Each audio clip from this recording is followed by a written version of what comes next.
As a primarily PC player, I don't normally care about what's going on in the console space, but there's been a lot of news over the last few days suggesting that Xbox could be going third party. The Xbox console might no longer be their focus, and they'll just try and put games on everything. The Nintendo Switch, they'll continue to do it on Steam. They might even go to the PS5 as well. Now, on paper, that might seem like a good thing, at least if Xbox actually had any worthwhile titles. They've stunk it up, there's barely anything at the moment. Maybe down the track there'll be some good games, but let's say, hypothetically, they release good titles. This would seem positive, because you can choose where to play, whether it's on the Switch, you can continue to play on Steam like we're doing now with Xbox games. They are releasing their titles to Steam, they're not just locked down on the Xbox app or anything like that, and they could even come to PS5 in this scenario. So on paper, it seems like a good thing, but I'm seeing some problems down the road. As a PC player, the reason I see this as a potential problem is Sony might really start to see PC as their primary competition. I think when there's PC and Xbox, they see PC as the lesser of two evils in their eyes. So they've been releasing games on Steam because it brings in a little bit of profit. It probably doesn't cost a lot to port something like The Last of Us Remastered, God of War. So they're putting games on the platform. So me as a PC player, I win. If I want to play those games, I don't have to shell out for a useless PS5 console that's going to gather dust for me most of the time to play one or two exclusives. I can just stick to Steam. But if Xbox was to go third party, then suddenly Sony would have no real competition outside PC. Sure, there's the Nintendo Switch, but I think it's serving a different solution, a different market with that handheld component. I've never seen the PS5 and Switch directly competing with each other, at least as much as, say, the PS5 and Xbox. So I just worry that Sony would start to keep games off Steam indefinitely, possibly forever, to try and convince us to buy a PS5, given they make a profit on them, and it's their entire ecosystem, PS Plus, subscriptions, all of that crap that they can't take advantage of.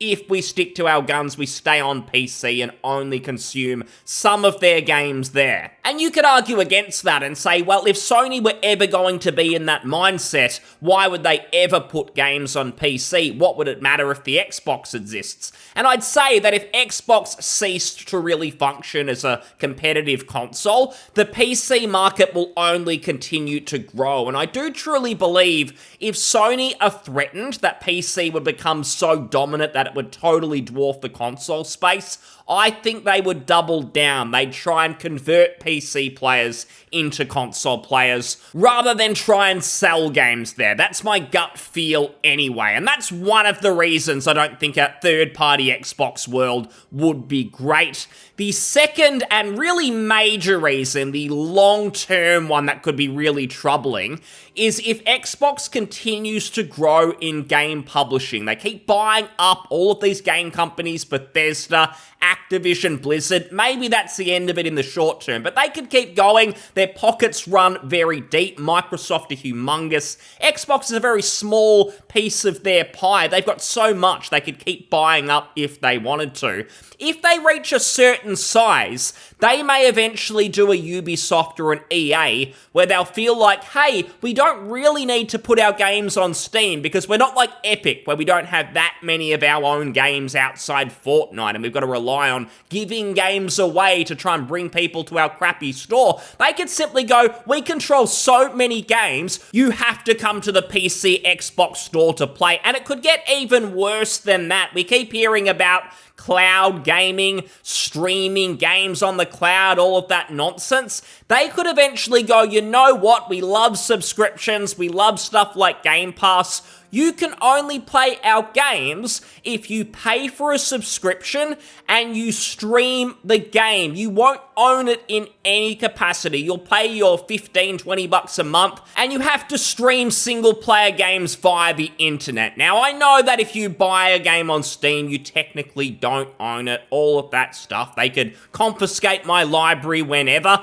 but it feels a little bit different. I don't really advocate for video game piracy, but I'm actually glad it exists because it kind of stops a lot of this nonsense in that if Steam, for whatever reason, Gabe, you fell fell over, he was no longer part of Steam anymore. The insects moved in, they took over Steam, all of the big cheeses, and they decided to confiscate everyone's Steam libraries for whatever reason. Do you think everyone would rush to the Epic Games Store and spend all that money again? No, I think people would actually turn to piracy and think, well, I paid for all these games, you stole them, I'm just going to sail the high seas. And I think deep down publishers kind of know that piracy is always a way to go if they go too scummy, too money hungry, even more so than now. I think they know that consumers don't see piracy as a first line of defense, it's more like a second one. People don't really want to do it, it's inconvenient, you can get viruses, all of that crap, so we'd rather get good value from a genuine service, but if you cross that line as a corporation, as a games company, entertainment company, then consumers won't have it. They will find another way. We see it with streaming services. When they started off, Netflix, any of that, people were happy to pay and get all these shows and movies. But when it went too far and there were too many of these services, Paramount Plus, Disney Plus, here in Australia we have garbage like Stan, Binge, it never ends.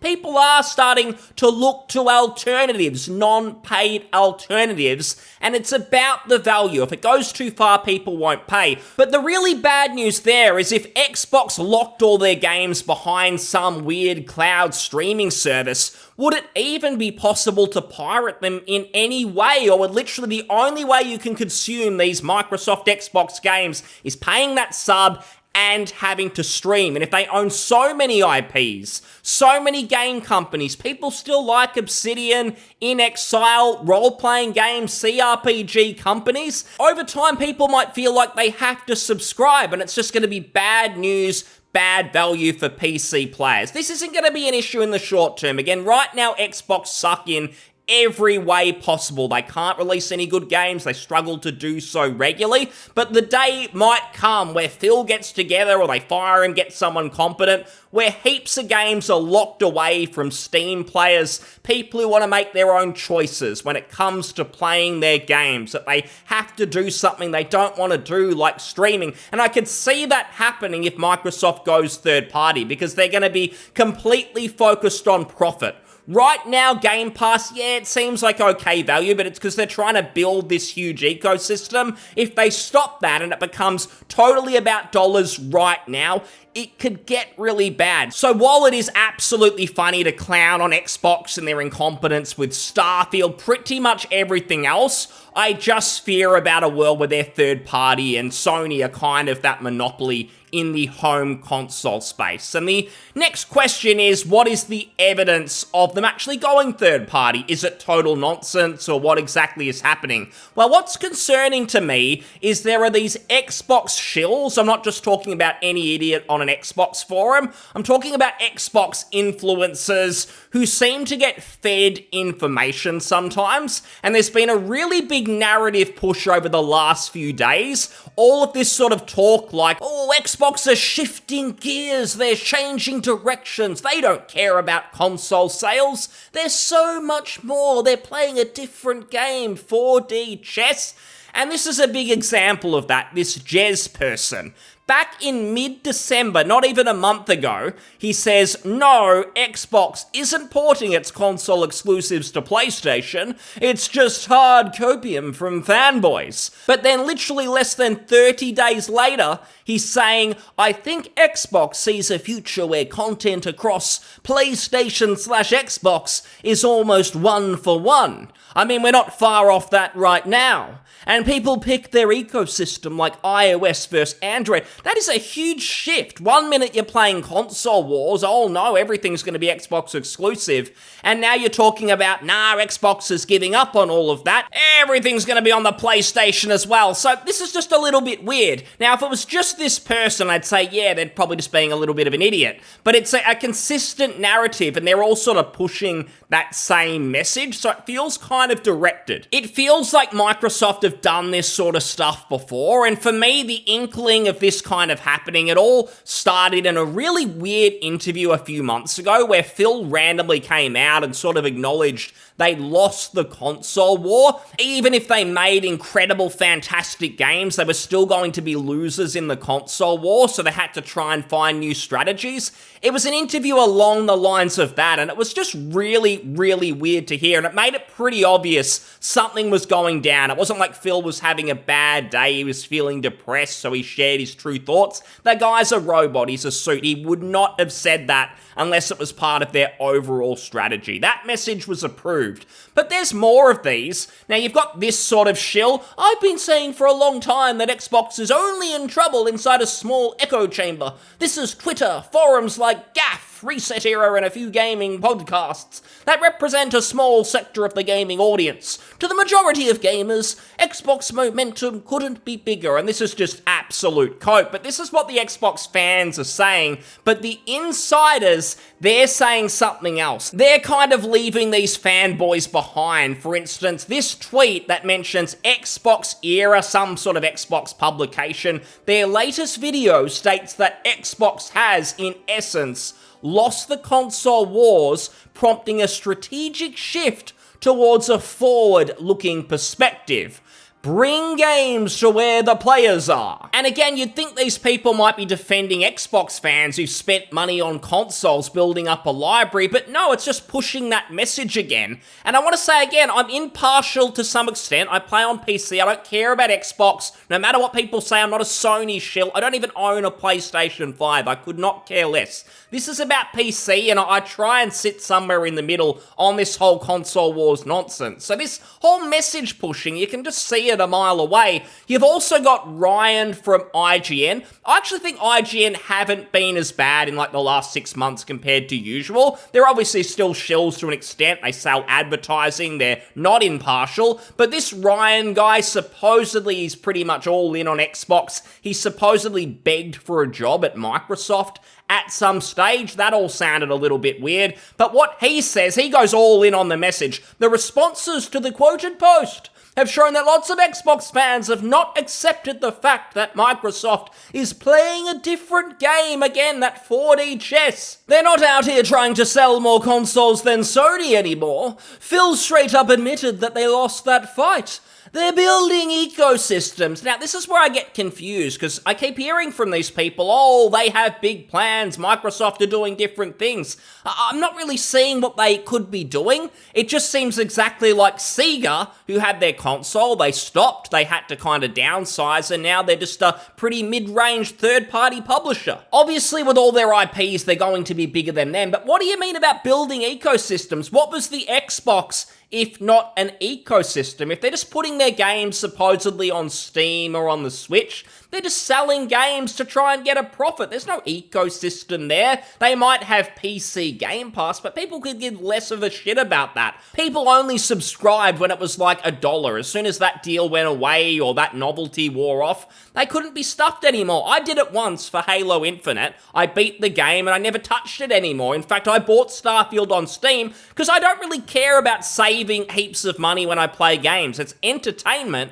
I just want to play where I want to. If I want to save money, I'll do that in other areas of my life, utilities, whatever. When it comes to entertainment, I want the best possible experience for myself. And I think a lot of people feel that way. They don't just want to have the best deal, they want to have the best entertainment. And sometimes that is just playing the way that you want to. So no one cares about PC Game Pass. This entire tweet is basically patting Xbox on the back for having the grand idea, the brave idea that selling games on multiple platforms is going to make you more money. Imagine that. Imagine doing what every third-party publisher has done since forever. Wow, congratulations. Give Phil Spencer a round of applause. That's basically what this is. So this strange messaging, all this praise, acting like Microsoft are geniuses. They're not hacks, they're not failures, they are so smart. And it's either just total shill for Microsoft even when they fail, or something weird is going on. And that's why I worry we could enter a stage where Microsoft lock everything down on PC, or we have some sort of weird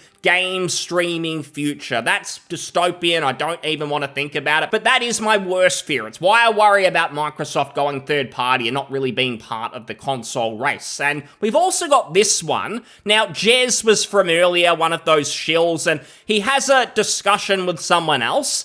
And it's kind of about if Xbox was to go to not exist, what would actually happen to everyone's game libraries. And this is really strange stuff because that person, shill number one, says, can see where people are coming from. It's a slippery slope to Xbox hardware being killed off and your digital library becoming useless, I guess. So imagine they killed Xbox. Everyone who spent money building up a digital library, it's all suddenly worth nothing. I think it would be really worrying because even if those people didn't have a legal leg to stand on, it would really concern people about their own libraries on other platforms. But Mr. Tom Warren says, why would your digital library be useless? You can use it in the cloud on PC. I don't know what you're talking about, because outside of useless first-party Xbox games, pretty much none of the third-party titles allow you to play on your Xbox console as well as on PC. They're two separate copies. You have to buy a copy of each. But this person is acting like you'll just randomly have access to both. He even suggests if they were going to kill off Xbox hardware, which obviously isn't the plan, then that licensing situation would obviously change. This is just maximum shill, because he's trying to convince Xbox players that even if you basically lost your Xbox library, they stop supporting the console, you just randomly get all the games for free again on PC. It's not going to happen. They're not going to change the license agreement. That would mean that Microsoft would have to pay, say, Ubisoft billions of dollars for a copy for every single disgruntled Xbox fan. It seems like a way to try and just contain any potential backlash to impending news of third-party Xbox. It just seems like more damage control from these Xbox insiders. And there's some other sort of older evidence. This didn't all just sort of start at once. Even a month ago, this Shinobi person, he's on Reset Era, which is a clown forum, but supposedly he has some contacts.